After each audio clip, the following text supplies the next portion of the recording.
right, time for your first alert forecast. Now, a little more cool, a little more chilly. Definitely feel that difference. Right? Yeah, you betcha. And the humidity is going to be erased, so it's going to feel really great out there.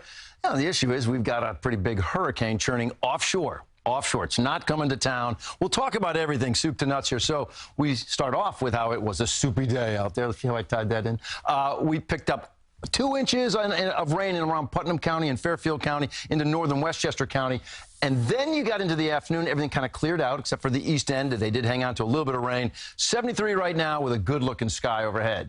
I'll pull up the almanac and show you the high temperature was 79, 2 degrees above the average. 71 was your starting point this morning. And when I say, and, you know, also KJ and Maurice were talking about, they're starting to feel it out there. It's going to be much cooler than 71 tomorrow morning. Show you what we're talking about. The skies are basically clear with the exception of one lone little spot of some rain south of Kingston in Ulster County. That's going to be out of here. All part of a little lagging raindrop behind the front that has pushed on through. And now this cooler air sort of starts to fill in. You get a couple of cool nights out there. Tonight's going to be cool, even cooler Thursday night going into Friday morning. So we're 62 tonight. Things clear out, 50s inland. Getting into your day tomorrow, we're talking 75 degrees. We are back in business with a beautiful day. Humidity is gone. A nice one. And then you get to Friday morning. And now look at this. We're talking some lower 40s out there. 44 Monticello, 54 Caldwell, 51 Mahopac, 57 Southampton, 59 in New York City. That's where we sort of bottom out in terms of, let's say, the next 7 days. The latest on Hurricane Lee, we showed you this at the top of the news. 105-mile-per-hour winds. It's a Category 2.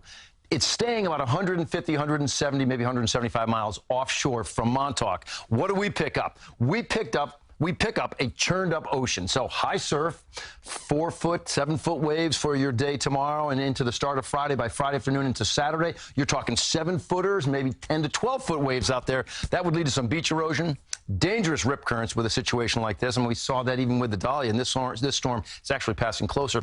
Gusts are near 40 miles per hour out around the east end of Long Island. The east end could maybe see a half an inch or less. But I'm telling you, take a look. If it's going to take that track that's projecting now, cloud cover, sure, but even with that little wobble you saw there, I mean, this particular model's not picking up on any rain. I think it's fair to say, hey, you could get a little bit of rain for the east end. Here's how we see everything as far as the 7-day forecast is concerned.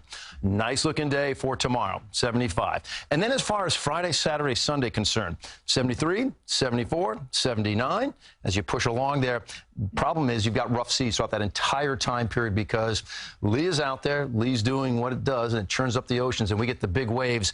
But right now, we don't get the real devastating effects of a hurricane. We get the coastal impact, but we don't get, you know, the terrible winds and all the bad things that come with it. Look, don't make light of some, you know, coastal erosion and things like that. But we're very grateful for how this is playing out for our area. Absolutely. Truly. Thank you, Lonnie. Okay.